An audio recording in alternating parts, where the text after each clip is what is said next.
7h-10h sur Radio Courtoisie, suivez la ligne droite. Alors aujourd'hui, vous allez nous parler de l'alerte attentat en France, conséquence de l'attentat à Moscou. Oui, depuis l'attaque terroriste à Moscou qui a fait au moins 137 morts dont plusieurs enfants, la France est placée, vous le savez, en alerte attentat. Alors, vous le savez aussi, l'hypothèse d'État islamique n'arrange pas Vladimir Poutine. Il ne l'admise qu'au bout de plusieurs jours, et c'est précisément parce qu'elle ne l'arrange pas, et même pas du tout, que celui-ci voit la main de l'Ukraine ou de ses alliés.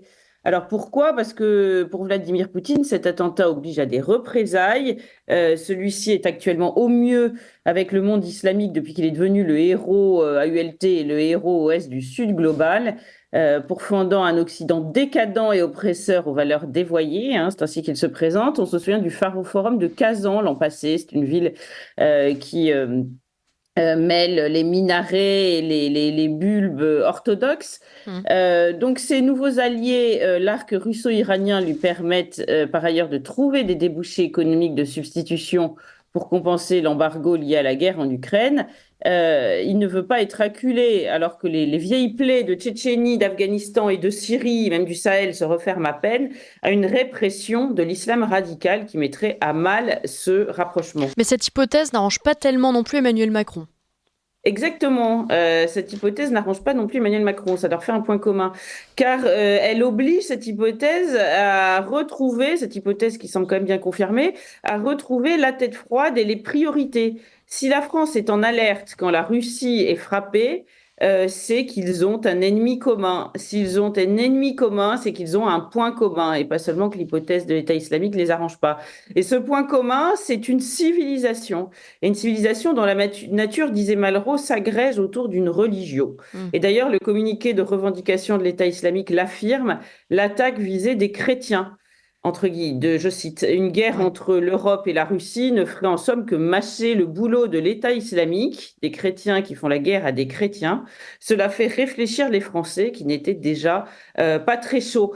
Il faut se rendre compte, et je crois que cette succession d'attentats nous le montre, que pour le terroriste islamiste moyen, on vaut moins parce que l'on fait que parce que l'on est. Un fan des Eagles of Death Metal au Bataclan, vous savez, ce groupe dont certains disaient qu'il avait des chansons satanistes, vaut un père Hamel. Une famille juive orthodoxe à Itamar, une famille juive dans le Vaud, une famille juive dans le kibbutz progressiste de Berry. Vous savez, dans ce kibbutz, on accueillait les Palestiniens avec beaucoup de mansuétude, on les faisait même travailler, mais ils ont été pourtant attaqués. Et un Emmanuel vaut un Vladimir. L'un s'appelle Jésus, Emmanuel, l'autre porte le prénom du grand prince devenu par son baptême le saint patron de la Russie, Vladimir. Autant dire bonnet blanc et blanc bonnet. Et du reste, Emmanuel Macron a annoncé ce lundi que Khorasan, cette branche afghane de l'État islamique, avait conduit ces derniers mois plusieurs tentatives sur le sol français. Emmanuel Macron a ajouté avoir proposé à la Russie une coopération accrue en matière de terrorisme. Oui, et il y a deux façons de voir cette proposition.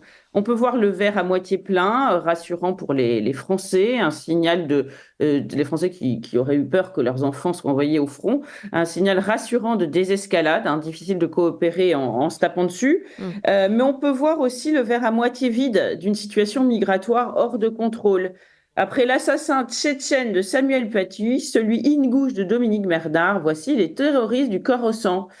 Et on peut quand même se poser cette question naïve qu'un enfant de CM2, qui ferait réfléchir un enfant de CM2, lors de la prise de contrôle par les méchants talibans, était-il responsable de croire sur parole, par opposition gentil et donc éligible à l'asile, tout Afghan se prétendant menacé alors qu'évidemment, il y a des groupes concurrents. Nous n'avons pas imaginé dans notre naïveté et notre amnésie, car cela s'est déjà passé en Syrie, je le rappelle, parmi les attaquants du Bataclan, il y avait des migrants, que certains terroristes se serviraient de ces vagues migratoires comme d'un cheval de Troie. Alors, ça peut être évidemment des migrations clandestines et puis suivies de demandes d'asile. Ou comme le dit l'ancien fonctionnaire spécialiste du terrorisme, Pierre Conessa sur CNews, notre politique du droit d'asile ne mériterait-elle pas d'être revue en fonction de la dangerosité de ces populations?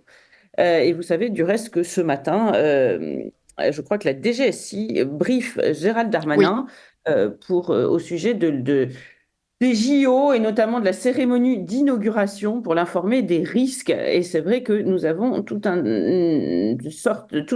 comment dire, un panel de ressortissants de pays culturellement très islamisés et qui devient très difficile de tenir à l'œil. Et puis évidemment, la question que se posent les Français, et c'est pour ça que cette hypothèse n'arrange pas tellement non plus Emmanuel Macron, c'est pourquoi prétendre défendre farouchement à 1500 km des frontières que nous avons pulvérisées ici. C'est une question que nous nous posons tous. Merci Gabriel Cluzel. Alors on en parlait justement à l'instant en table ronde de la sécurité des Jeux Olympiques. On parlait de Laurent Nunez notamment qui n'avait pas caché son inquiétude au sujet de l'ouverture et même des Jeux Olympiques en général.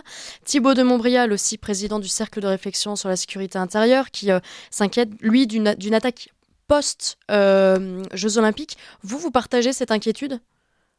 Et évidemment, parce que il y a diverses façons de s'en inquiéter et de pointer du doigt les dangers. La première, c'est qu'évidemment, c'est un objectif symbolique pour les islamistes. Donc, il serait étonnant qu'ils ne réfléchissent pas d'une façon ou d'une autre à en faire une cible. Par ailleurs, toutes ces forces de l'ordre mobilisées n'ont pas le don d'ubiquité, donc en réalité, on déshabille Pierre pour habiller Paul, donc ce sera la délinquance du quotidien qui sera abandonnée, mais si évidemment la surveillance rapprochée de certains terroristes, à partir du moment où on se concentre sur cet objectif que sont les Jeux Olympiques, eh bien, il y a d'autres objectifs qui ne seront plus atteints. Donc, et puis, euh, surtout, on peut se demander si la France n'est pas complètement aveugle. C'est-à-dire qu'il y a un moment où il faut faire preuve d'humilité.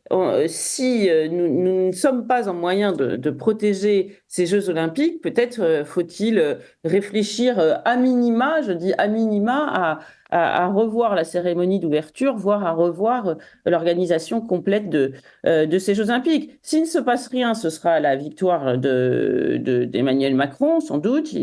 Il aura rayonné à travers la France, mais s'il se passe quelque chose de grave, ce sera aussi sa responsabilité. Merci beaucoup Gabriel Cluzel. Je rappelle que vous êtes directrice de la rédaction de Boulevard Voltaire et on se retrouve la semaine prochaine, même jour, même heure.